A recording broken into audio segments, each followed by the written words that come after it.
a good time. Put a smile on your face, yeah. KB Cam and Elation Radio. Even brighten your day and help you through the night. Bringing you good music. KB Cam and Elation Radio. And here's your host, KB Cam.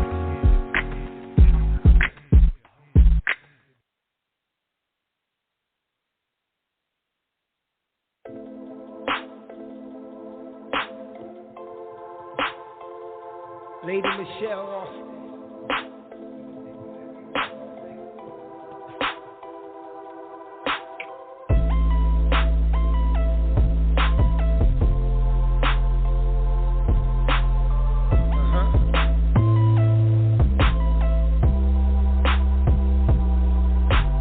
I know what you've been through. Don't think that it's only you. Only you. Yeah. Pick your head up, get up. It's only right. Take back your life. Pick your head up, get up. Take back your life. And come and talk to me. Speak your peace. Speak your peace. Speak your peace. Come and talk to me. Speak your peace. Speak your peace. Out loud. Speak your peace. Come and talk to me. Speak your peace. Speak your peace. Out your mouth. Hey, speak your peace. Come and talk to me. Speak your peace. Speak your peace. Speak your peace. I know that you're in pain. You gotta love yourself enough to make the change. Yeah.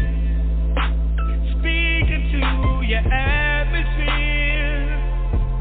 yeah, and take away the power of your fear. Pick your head up, get up. It's only right. Take back your life. Pick your head up, get up. Take back your life and come and talk to me. Speak your peace. Speak your peace. Speak your peace, come and talk to me. Speak your peace, speak your peace, out loud. Speak your peace, come and talk to me. Speak your peace, out your mouth. Hey, speak your peace, come and talk to me. Speak your peace, speak your peace, speak your peace.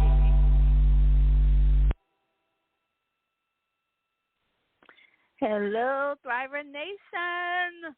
How are you? Woo!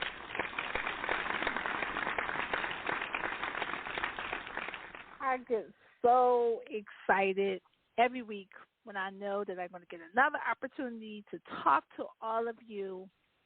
Thank you for tuning in to Speak Your Peace with Lady Michelle. And y'all know who I am. I'm your host, Lady Michelle. So I just want to welcome everyone to our virtual safe zone here.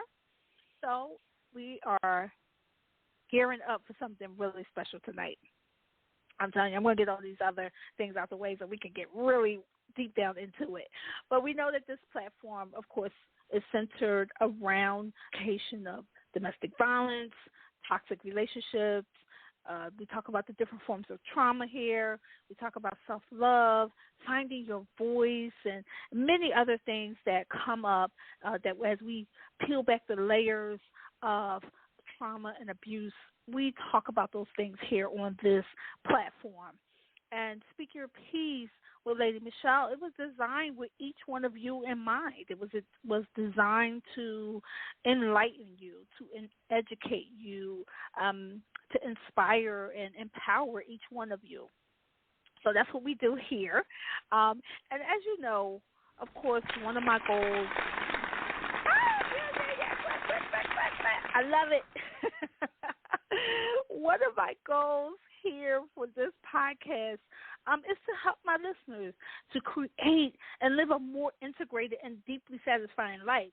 And I really want you guys to live that life as a whole person. And so when we talk about these different topics relating to trauma, I want to make sure that I'm always sharing tips and techniques that will help you to create that that more balance in your life and to really show up as that whole person that we talked about. So, this is why we are here, and, we have a bunch of things going on in our world, and so we just want to make sure that we help you with, how you may even reinvent yourself when you've gone through trauma. We know that we talk about not staying in that victim mentality, but moving on past being a survivor, but moving on to being a thriver. So we are definitely going to share things with you to help you even to reinvent yourself on that level.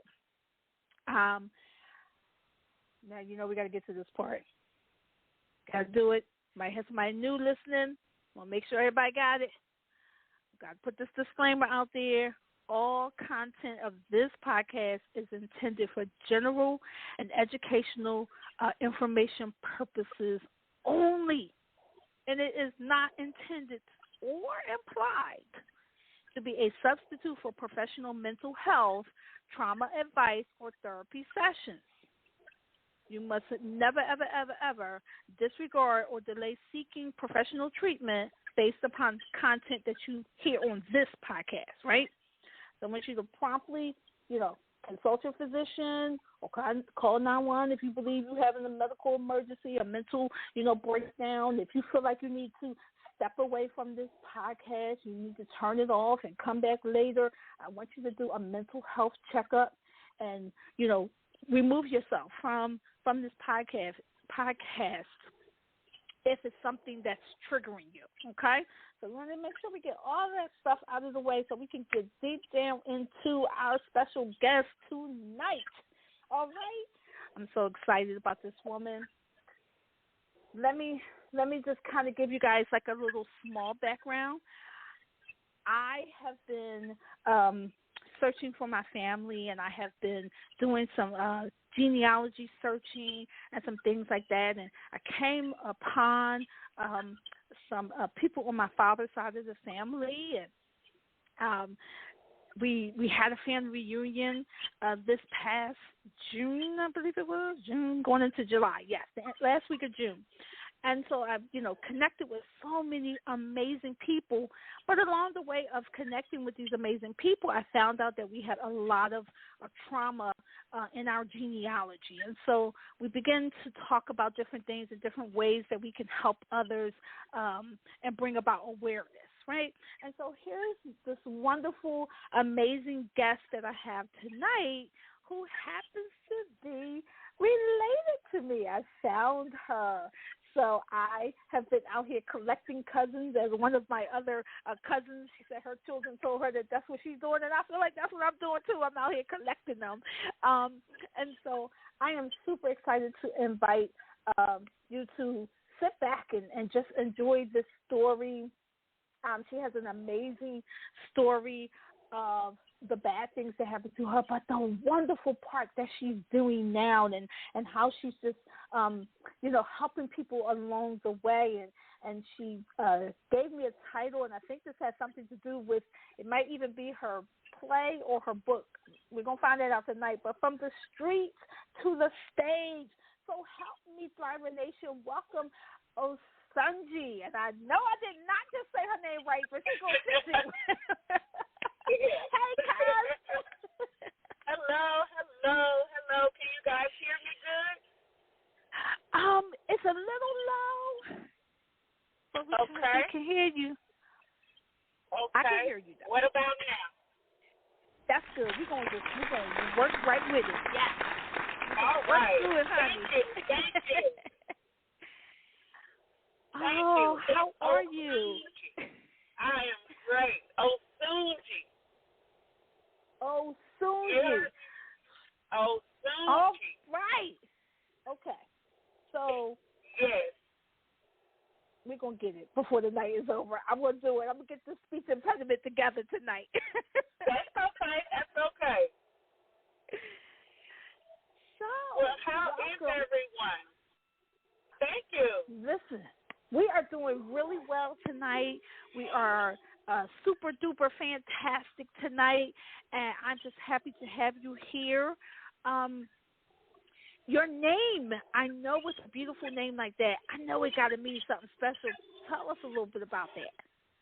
Yes, my name is Mother Earth. It is from Africa. My grandmother actually gave me the name Osunji from the Oshun tribe over there in Yoruba somewhere.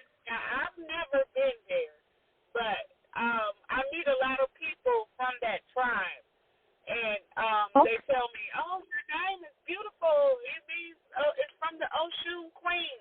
So yeah. Wow, I love that. I love that. That's amazing, and you're wearing that name well. So Thank you. Thank you. You're welcome. So listen, I want you to just get deep down, right into it. Dig deep. Tell my Thriver Nation about you. How did, what happened? What was this trauma? Where did it take you? The journey that you went on. Give us the 411. Yeah. Well, I was born into Chicago to some very young parents, and doing their best. I was born in '68 in Chicago, and over the years, I ended up being sexually abused from the age of about 2 all the way up until I was about 13 years old. And it was by different people in family friends, even children, older kids from the neighborhood. And it really molded me and, made me have low self-esteem, didn't think much about myself. I began to think that was a normal part of life and how living, is. Once the sexual abuse stopped, I was already done for. Just didn't think anything of myself. But I always had a little hidden talent, a little light shining that would never flicker out.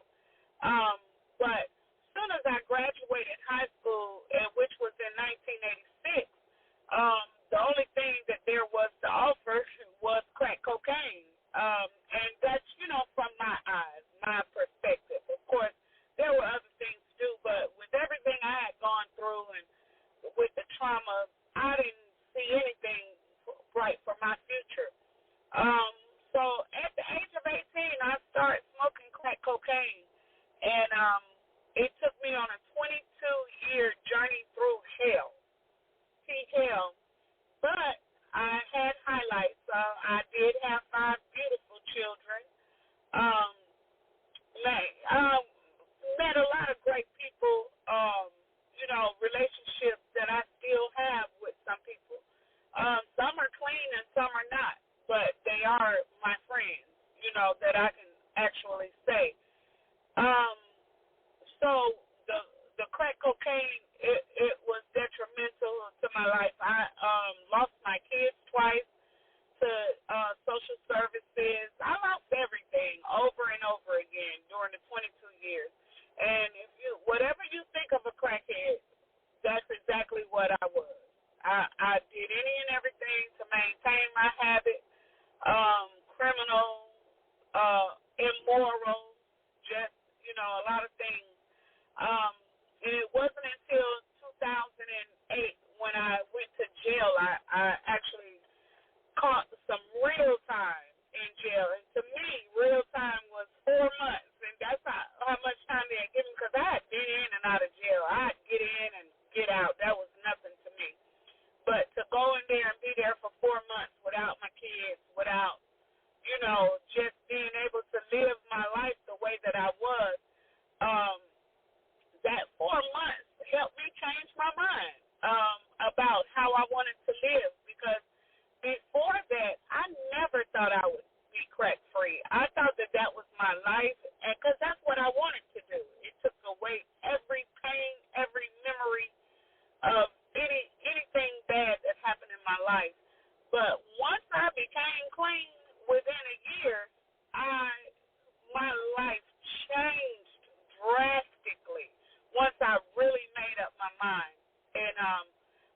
ended up with car, a house, acting. Now I'm a comedian. I've been clean 14 years now. And my life just changed. Everything that I ever dreamed of as a kid has manifested. And it's still manifesting right now once I surrendered and gave up that idol of that white devil. Wow. Thriver Nation, let's give some hand claps for this clean for 14 years. I love it. That is amazing. And thank you. I know it hasn't been easy. You know, I'm sure it's a daily struggle that you have to go through, but you are doing it and you are making a difference.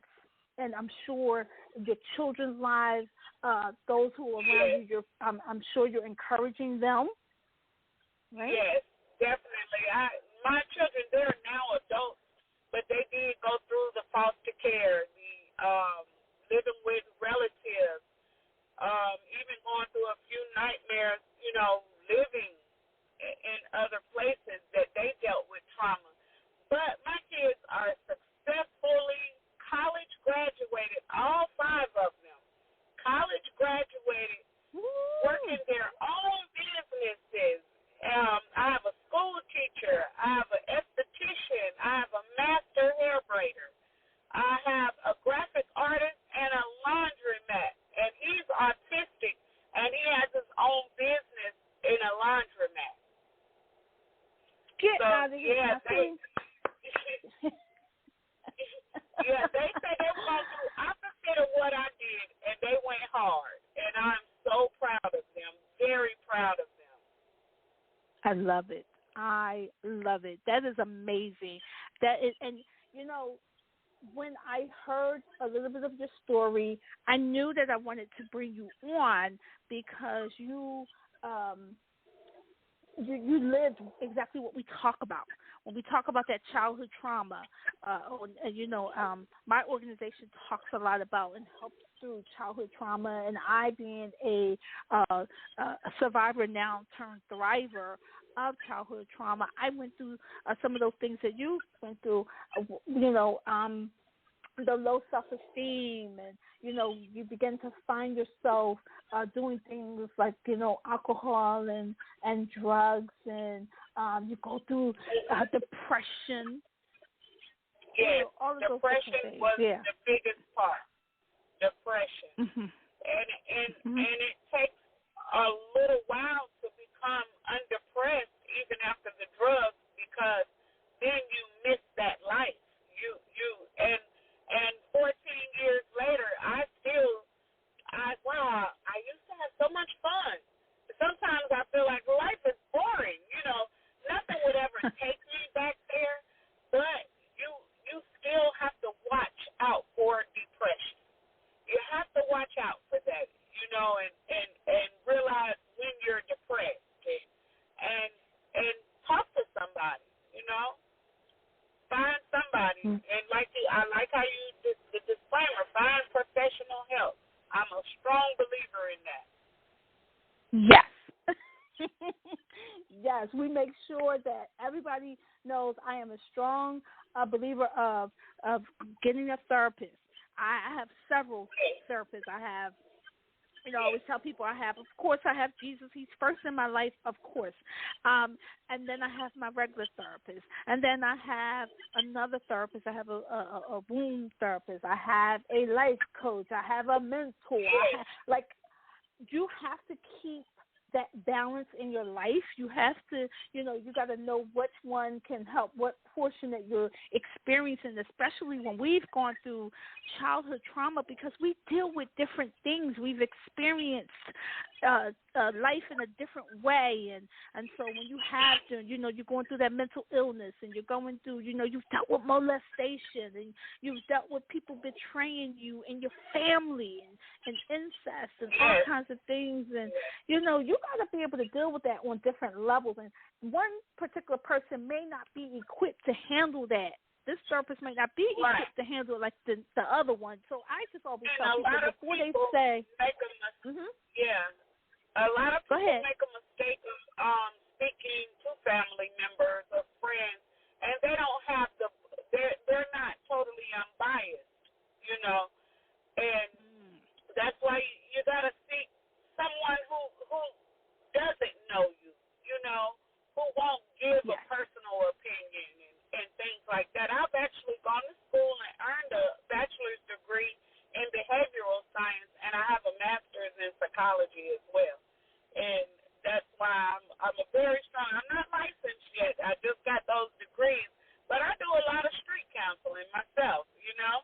So I talk to a lot of strangers. People walk up to me all the time, you know, asking for advice or if they hear my story, and you know, and I give a lot of good, unbiased advice. Awesome, and that's what's needed, because you have people, when they find that they can speak to someone and they feel safe talking to you, they feel like you won't judge them, and that's why a lot of people who've been traumatized are walking around as now adults, and they've been traumatized way back when they were children, but because they haven't found anyone that they can talk to that would be able to, you know, give them advice, like you said, in a non-judgmental way. So thank you for doing that. Yes, you're welcome. Definitely. Yeah, so I know you're doing a lot of things. You are, I mean, I'm telling you, when I found out some of the things you were doing, I really felt really good, and the reason why important for me to bring you on tonight is, again, because we talk a lot about the generational trauma, and we know that a lot of times, you know, within our tree, there's a lot of different things that go down from generation to generation to generation. And I was talking to someone the other day, and I said, it's no way that we can continue to say, oh, I'm going to be a generational curse breaker, but we haven't really dealt with that generational trauma that's happening from great-great-grandma. Right. Great-great-grandfather. Right. You know what I'm saying?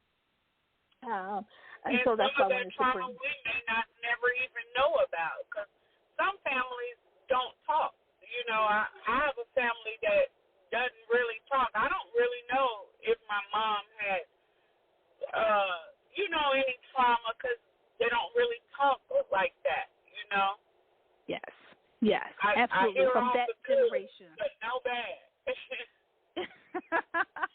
Yes, that generation did not talk about it, and the generations before that. And so you have to do a little bit of digging to find out, and that's what I had to do, to find out a lot of things from my mom. And I did find out that she went through a lot of trauma, and it opened up my mind to why she did the things that she did to me, because it was, first of all, a learned behavior, and it was coming from a place of hurt and, you know, not really knowing what to do, right? Exactly, yes. Yes, so now let's talk a little bit about your play. Tell us, how did that come about? What's going on? Okay. Well, it came from a book that I wrote called The Devil Wrote Me a Letter, and it is available on Amazon. It's less than $10, and it's a powerful testimony, and it's very raw. It's real and raw about my journey through life. I wrote it while I was in jail, serving that time, and it's a part of me being clean. I went to jail. I was 40 years old. This is probably my 16th, 17th time in jail. And this time, like I said, I was sentenced to some actual time. They were going to send me to prison, but, boy, God is a miracle worker. And I only ended up doing 4 months. And so I just stayed at the county. But when I got there, I fell into kind of a stupor. I was angry. I was mad that my life had been disrupted. You know, I had a life of drinking and drugging every day.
tried to ruin my life from day one, and not just my life, but everybody's life.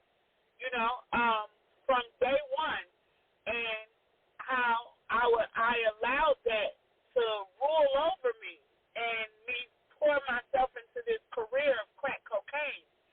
And so when she gave me that title, I said, okay, the devil wrote me a letter.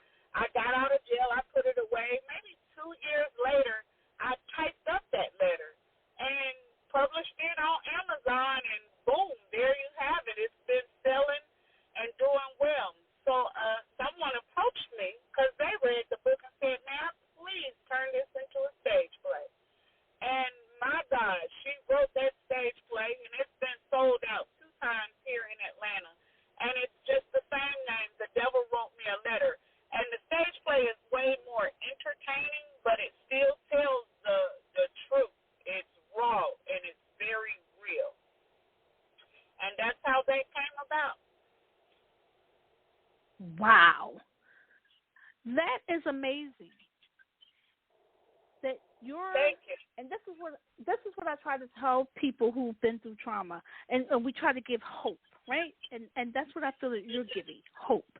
You have been courageous when you came out of this thing, and you are giving people hope, because we love that you don't have to stay there. Yes, we have all been through some traumatic events, but look at what came out of that. You were able to write this letter. You were able to express what was going on, and then not only did you publish it, but then it was turned into an award-winning play. Yes. It has done amazing here in Atlanta, and I would love to bring it anywhere. If they would like that stage play, hit me up now. I would love to bring it to anybody's city. All right, we're going to put all the information on our social media pages, and we're going to make sure that we connect it with the Thriving Nation. If anybody's listening and y'all want to have this play, and we need more information like this. We need more plays and books, and just, like, it's got to be more than just conferences. You know, we always do the conferences, and you get a few people that come and then they leave, and they go out and do same thing. But to be able to, I know when I go to a play, I feel like I'm in there. I'm in with the character. Yes. You know. Yes, and this book and play will have you there. And you'll realize things about yourself. You may not have gone through sexual trauma or drugs, but you may have been addicted to gambling. Addicted to anything that takes you away from yourself. You can relate to my story. I can relate to so many other stories, and so many people can relate to my story, and especially for the young ladies. Who, like you said, feel like they have to stay where they're at. Because that's what I thought. I thought, since this was all I knew all my life, this is what it is. There was nothing any different for me. But lo and behold, oh my God, it was. To be normal.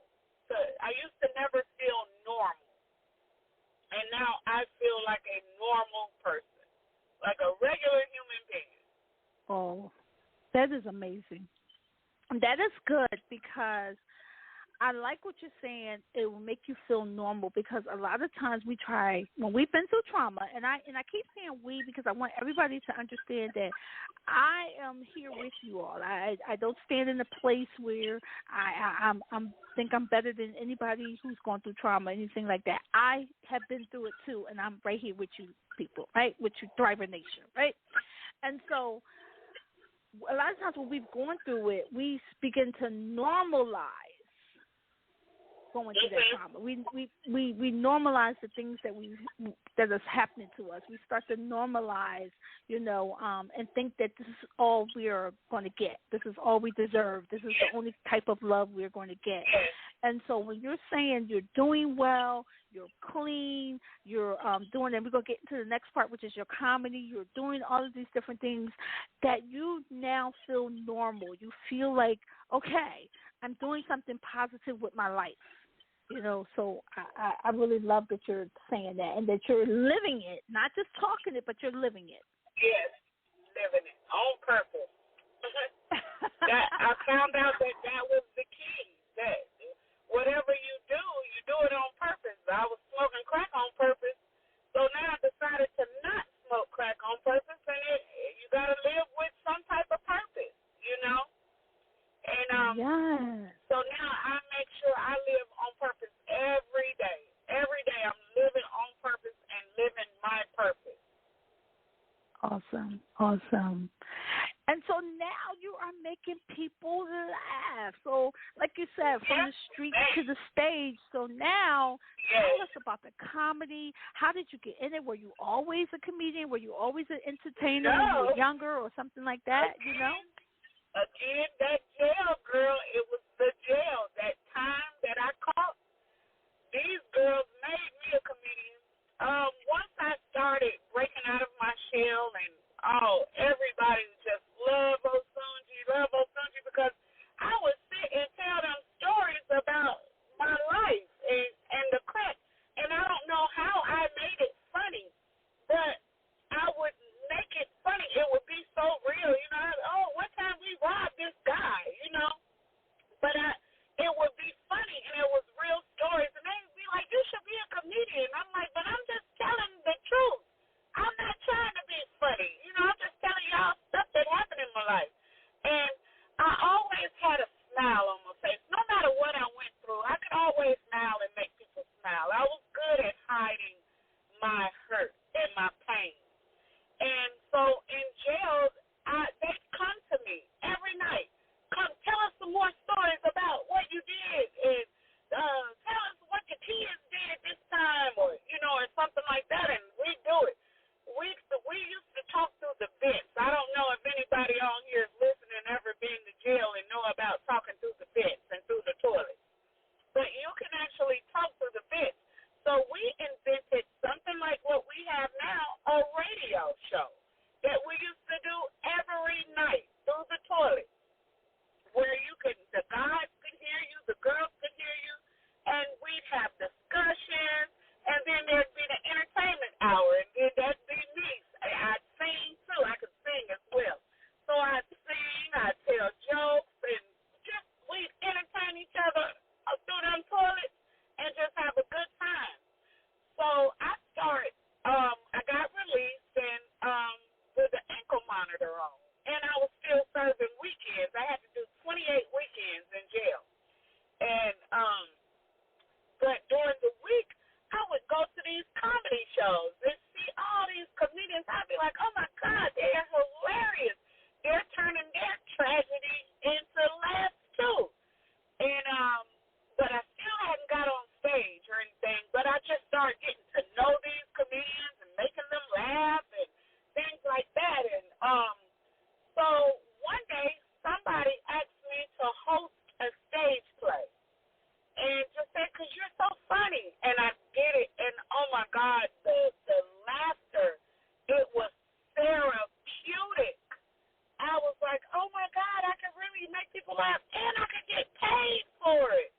So I, started hitting a few stages and stuff. Next thing you know, I'm nominated for Atlanta's Hottest Female Comedian. And I'm like, wait a minute, how that happened? And I won. And then I got nominated the next year and the next year, and I won that thing 3 years in a row. So I am right now, I'm going to pass the crown on because you can only win 3 times. But I've been Atlanta's Hottest Female Comedian 3 years consecutively. And it happened by mistake. That jail did something to me. That was my rehab. I never went to rehab or anything like that. I had done detox and rehab back in the day, but that never helped me. It never helped me to stop. I guess I wasn't ready. When I was ready to stop smoking crack, I just stopped smoking.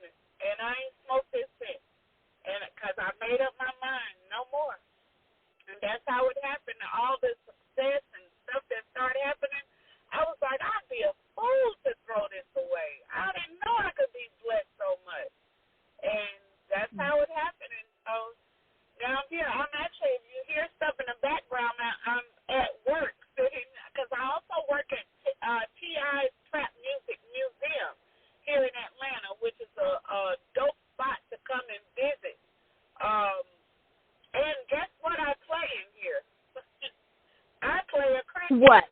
That's my character. Yes. My character is a crackhead. So my parents are super proud of me that I now get paid to be a crackhead. Okay. Now you turned that. You flipped that script, huh? Yes, I did. I flipped the script. Yes, and I thank Ti. I hope he's listening. I really thank him for believing in me and giving me an opportunity to just show what that life was really like. Because I'm real good in what I do up here. So I just appreciate that opportunity. And I've been here 3 years at the Trap Music Museum. It's a great place in Atlanta to come and visit and get some great culture of what times were like in the 80s and 90s when this boy, I don't know how many of you guys remember. You can ask your parents or grandparents, but yeah, the 80s and 90s was pretty rough on us. If you watch Snowfall, you'll see. Oh, whew.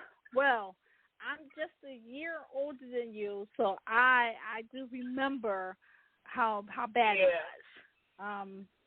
Yes. Unfortunately, my ex-husband, who was my abuser, well, one of my abusers, was addicted to crack, and so I experienced that firsthand. So I do understand what you're saying and all of the things, and I'm just happy to hear that you were able to make that change, because unfortunately some people don't. Some people aren't able to get out. And so I love the things that you're talking about, because you're really giving some encouragement. You're really giving hope to others. Now, I want to say this, though, because I know that there have been some challenges that I'm sure you've gone through. You went to jail, and it did help you to get on the right track, but I'm sure there's been some challenges through that, and I don't want people to leave the show thinking, it's just easy, it's just as easy as 1, 2, 3. So, talk a little bit about, your challenges and what you experienced. Definitely having a background is not the greatest. Having a bad background, because here I am with degrees, but notice I don't have a license. Georgia is a little different, but there are things that I'm hearing that I can work around, because I do have a pretty bad background. So that's a negative. All that jail and stuff, it wasn't nothing great or anything, because it is affecting me to this day, having a criminal background. Police, when they do pull you over, they pulling up everything. So are judges. If you get a ticket, they pull up everything from your past. So those are challenges. Walking away from that life was the biggest challenge for me. The biggest challenge. To where I just had to minute by minute say I'm not going to get high. Not, people say I take it one day at a time. No, the way I got high, I had to take it 1 minute at a time and say I'm not going to get high this minute. I'm not going until it turned into an hour, until it turned into 2 hours, and then it turned into a day. It's challenges. Family members. Some people, when you are normalized, that becomes normal. Some people didn't understand a clean Sunji. They didn't want a clean Sunji because they had nothing to talk about or nobody to help. Or brag about helping, what I had to do. That was very challenging. I lost a couple of friends and family because of being clean. Not living that life anymore. Oh, you think you this, you think you all that. Yes, I do, because I am, Challenges, it was fast money, because, I sold, I smoked, I did everything. And paying bills was different. So it was a lot of challenges. Yeah, a lot of challenges. And still today I have challenges. I don't have a desire, but I actually had a crack dream maybe 2 weeks ago. And it surprised the heck out of me. Like, why are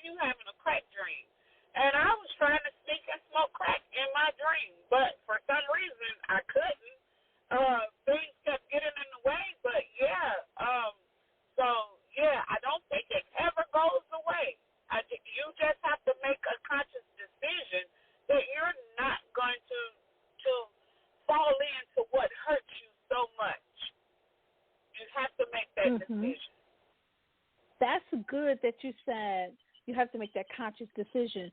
And would you agree that you have to, one, you got to forgive. Forgive the people who hurt you and forgive yourself. Those are the things that will help you. Yes, the biggest person to forgive is yourself.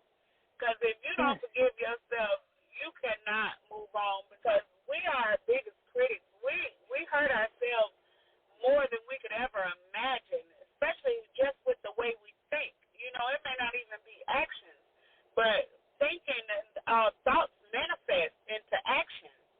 And you must forgive yourself, and you definitely have to forgive those that hurt you. And that's challenging, especially victims of domestic violence, which I was crazy in domestic violent relationships, but I also was a perpetrator of domestic violence too. You know, I couldn't even have a normal relationship because I thought that, you know, fighting was a part of it. And so you have to, you just gotta, you know, like I said, you gotta just consciously decide every day, like, that I don't want to do this. The same way you think about doing what you do, you have to think about it not doing it. I put as much effort into living drug-free as I did. I go hard living drug-free because I went hard for drugs. So I'm living that same life, just not with the drugs. I just go hard for everything else.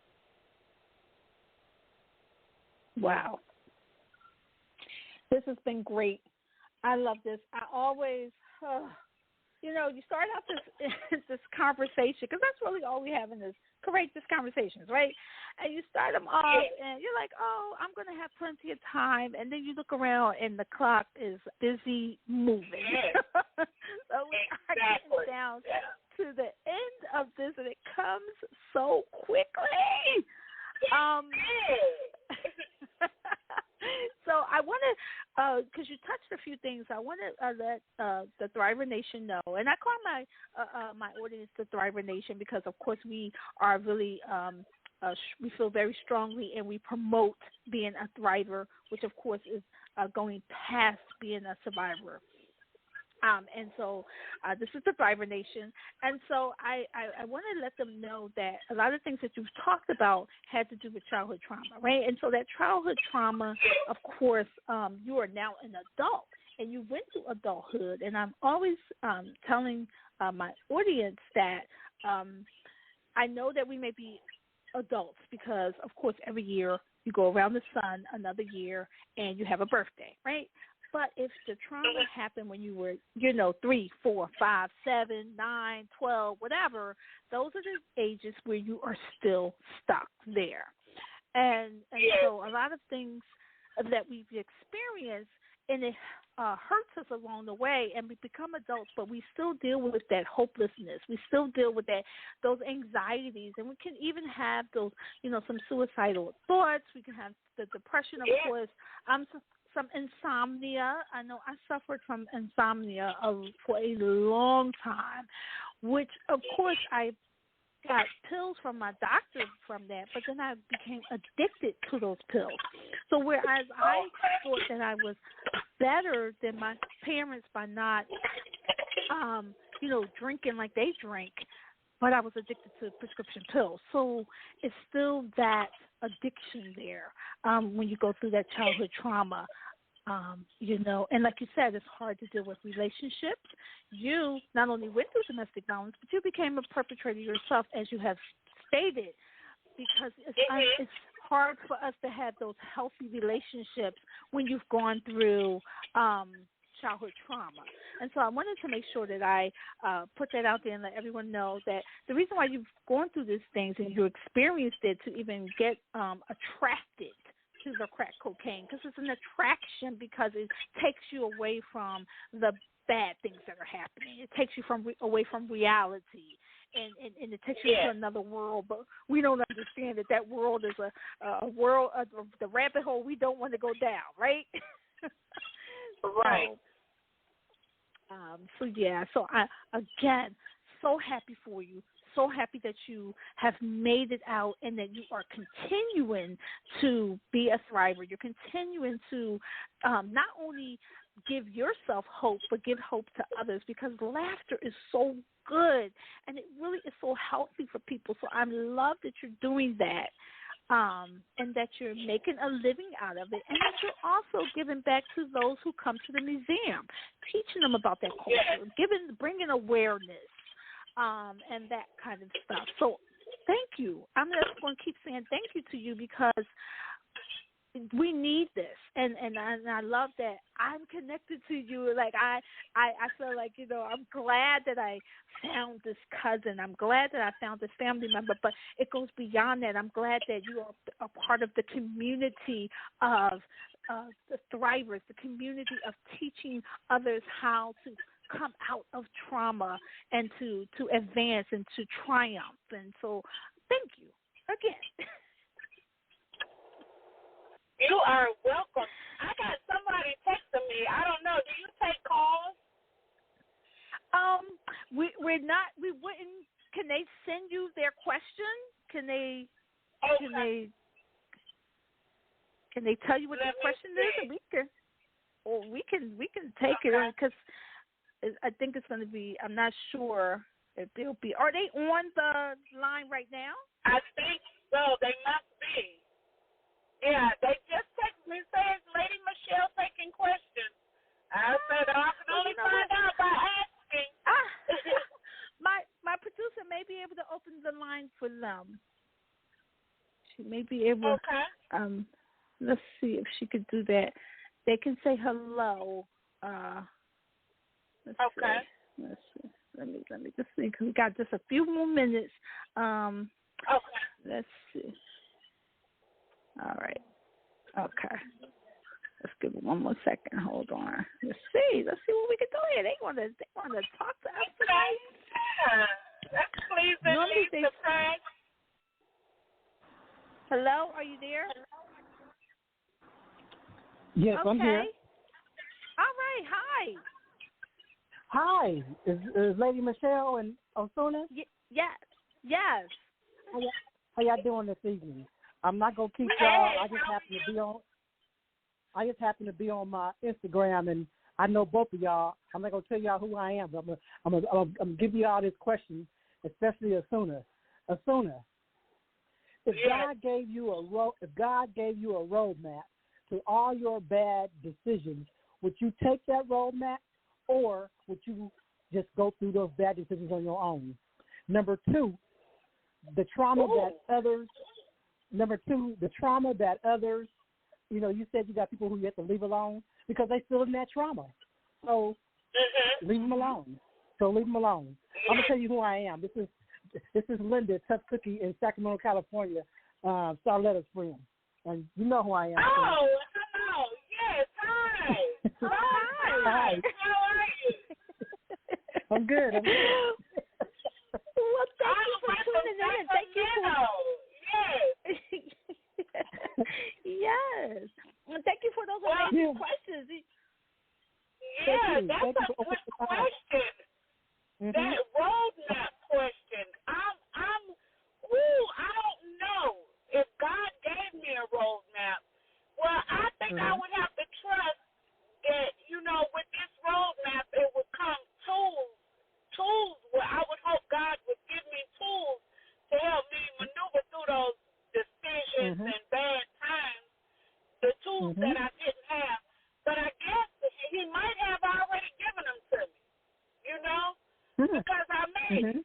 Because I made it. And I learned how to use those feelings now. I know how to use my feelings. I didn't know how to use them then, but now I do.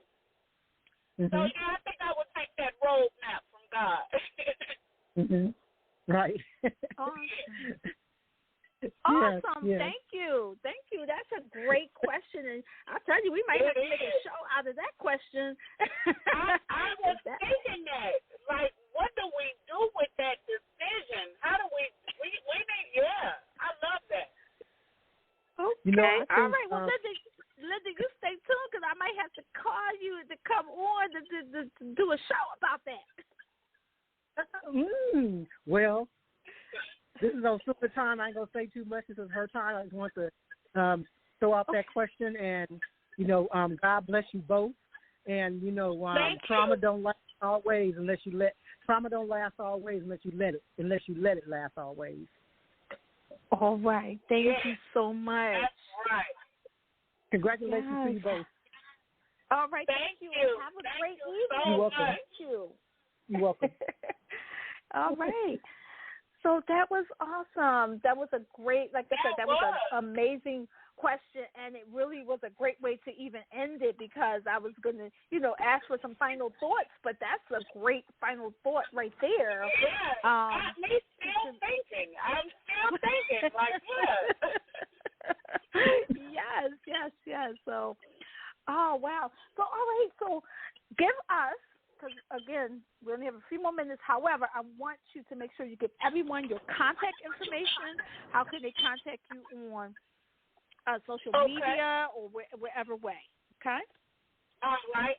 Well, Facebook is Gregory, my name, Osunji, Osunjii, Yeldell, Yeldell, Osunji Yeldell on Facebook. On Instagram, I am Osunji, Osunjii, and then _ Trap House Trina, which is my character here at the Trap. On TikTok, which I'm a fool on TikTok. If y'all would love to follow me on TikTok, my TikTokers, it is Trap _House _Trina. You can also find my book on Amazon.com. Just type in The Devil Wrote Me a Letter. You can type The Devil Wrote Me a Letter on Google.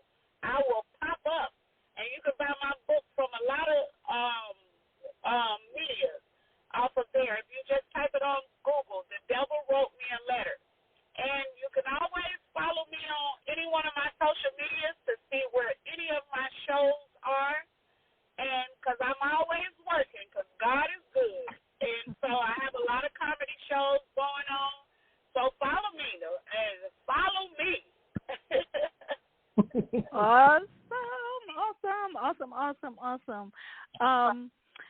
Wow, I love it. So here it is. We are at the couple of minutes. The last couple of minutes, but I want to make sure because we've given a lot of information tonight, so I want to make sure that I always provide you with the tools needed. So I'm going to give you a domestic violence number, and I'm going to also give you a suicide prevention lifeline number because we have talked about those things on here. So if anyone is experiencing that, you can call for the National Suicide Prevention Lifeline. You can call 800-273-8255. They are available 24 hours a day. And for the National Domestic Violence number, it's 800-799-7233. And so we have had an amazing night tonight. I'm so excited to have been talking with Osunji. Lord, I'm gonna practice your name. I'm gonna call you all No, and practice your name. Right. You just said it right. Okay, awesome. So, my final thoughts, of course, for Youth Thriver Nation is, we always talk about being kind and being kind to one another, but we always take it a step further and we say be kind to yourself. And please don't ever forget that you are no longer a victim. You are more than a survivor. You are a survivor. Always, always, always, please remember that. You know how I feel about that. Of course, next week we'll have another amazing guest because we always, always have amazing guests on this show, on Speak Your Piece with Lady Michelle, always.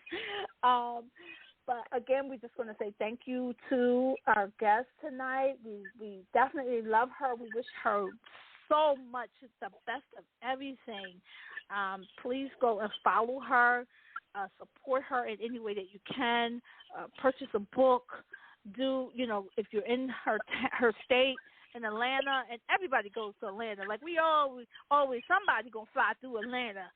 Make a stop, hit that museum, or hit one of her shows, or just look. She may be coming to your state, so just hook her up. That's right. Go buy support. Book her and tell her that you heard about her on Speak Your Piece with Lady Michelle. All right? Woo. So, we are going to get ready to go ahead and end the show. I love you guys so very much. Without you all tuning in every week, this show would not be anything. So I just appreciate every one of you. We're going to make sure that take a moment right now. Let's just take a quick second to thank the best producer on this side of heaven, our own Kimmy Kim. We love her dearly. We couldn't do this without her.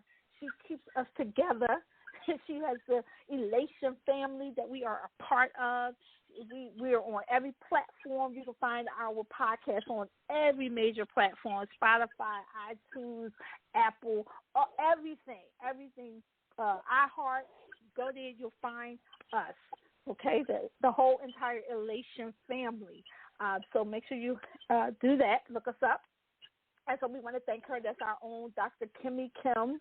So we'll do our own hand claps for that. Yay.